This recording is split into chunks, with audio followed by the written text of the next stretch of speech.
I have just arrived to India! A country you might think is poor, but is actually rich. Rich with people. There are 1.3 billion of them. With culture, they have more than 1 million gods.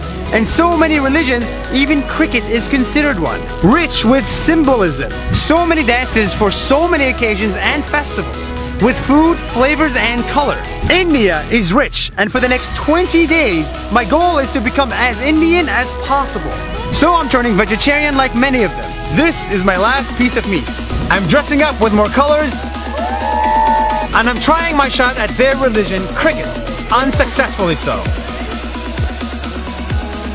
If in the next 20 days I can capture 1% of India's magic, then I'll be rich just like them!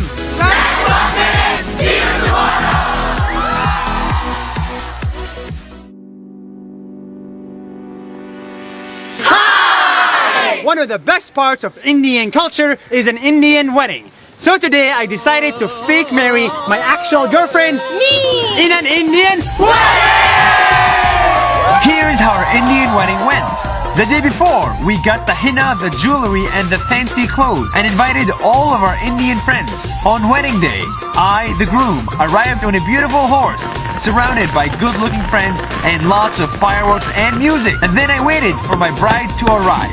She did arrive on a boat, then was carried by 4 men to meet her new husband. Together, we performed Hindu rituals to unofficially become husband and wife. And from that point on, our Indian wedding began. With amazing food, dance, and music. It's true, our wedding was not real, but the richness of Indian culture, weddings, and people are as real as they get.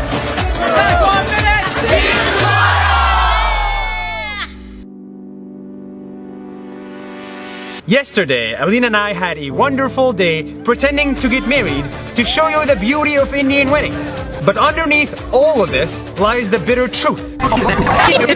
People like her and I are not supposed to get married. We have different religions, different age, skin color, and income. In India, we would fall in 2 different castes. And in the caste system, you're only supposed to marry the ones who are like you in terms of religion or social status. If they're not, then you're in trouble with your parents or society. It almost feels like society expects me to marry her parents, religion, money, or career, and not her. As if your loved one's personality or humanity doesn't matter. This is not just India, it's all around the world, even where we come from.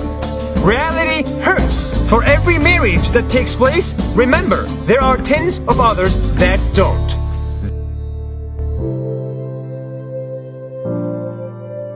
That's 1 minute. See you tomorrow. I've always wanted to become a vegetarian, but in countries like Brazil, Philippines, and Nigeria, it's very difficult to be one. They just love to eat meat. In India, it's easier than ever to be a vegetarian. Entire menus and restaurants are dedicated to vegetarian food. Meat is replaced with cottage cheese, and it tastes just as good, if not better. Even McDonald's has no beef hamburgers. This is made of vegetables. For actual vegetarians, it's like heaven on earth. All of this because in Hinduism, a cow and its meat are considered sacred. That's why cows roam the streets for free and everyone respects them. Sure, you will find meat in India, but Indian food has managed to be exceptionally good without depending on meat. That's why in India, I'm becoming a vegetarian. See you tomorrow.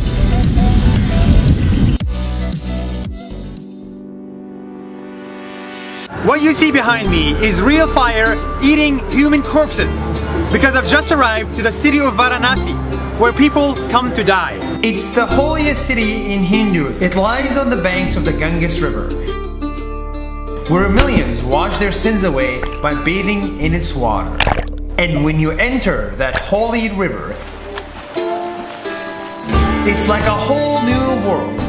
It will make you pure again. And if you die near Ganges, you will attain the moksha, the eternal liberation. That's why at the end of their lives, people come to die here. At Varanasi, you will find daily rituals to pray for the river god. Here, you'll find daily cremation of bodies. You'll even find extremist agoris who eat the dead corpses and wear their bones. Varanasi is a spiritual powerhouse. It's one of the most raw, human, chaotic places I've seen, yet I found it to be the most peaceful one yet. That's 1 minute. See you tomorrow. Hi, I have just arrived to an engineering school in India where 1.4 million students apply every year. Yay! But only 10,000 of them get in. That's an admission rate worse than Harvard and Stanford. It's the IIT engineering school in India, a country where millions aspire to become engineers. Because in India, people are smart.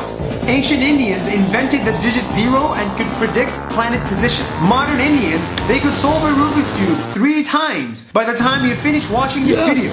They could run companies like Google and Microsoft because the CEOs are both Indian. Inside the dark alleyways in India, you'll find beautiful technology offices where people are trying to code the next Amazon or Google.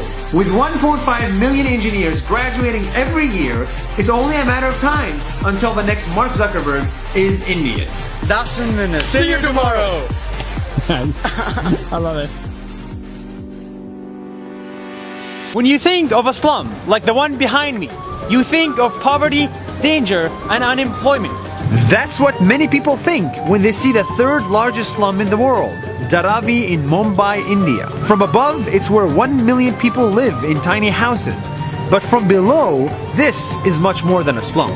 It's a place that generates $650 million every year. It's where I saw a huge recycling business, pottery business, leather, and garment business. This product was made in Dharavi, not Milan, not New York, or Paris. Here, I struggled to find someone who was not working. Even inside houses, women were working. And those that were not, I found them cleaning. Because even with dirty roads and no toilets, houses are clean inside. Dharavi is an economic powerhouse filled with huge businesses, engineers, artists, and hard workers. It just so happens to be called a slum. That's 1 minute. See you tomorrow. Namaste! Namaste! It's my last day in India. And in the past few days, I have tried to become as Indian as possible. I dipped my body in their holy river, the Ganga. I ate, like many of them, vegetarian food. I visited their pink city, Jaipur, spiritual city, Varanasi, and their slum city, Dharavi. And I got arrested by their police for droning. I played their sport of cricket, helped in cleaning their parks, celebrated their Deepavali festival, learned from their smartest, and hung out with their richest. Heck, I even got married like many of them. But as much as I tried to become Indian, I realized one thing. This country has more than 1 billion people and 1 billion cultures. Yeah! And everything I did was only 1% of what India has to offer. With words, India is one of the most diverse, welcoming countries in the world. Without words, India is... That's 1 minute.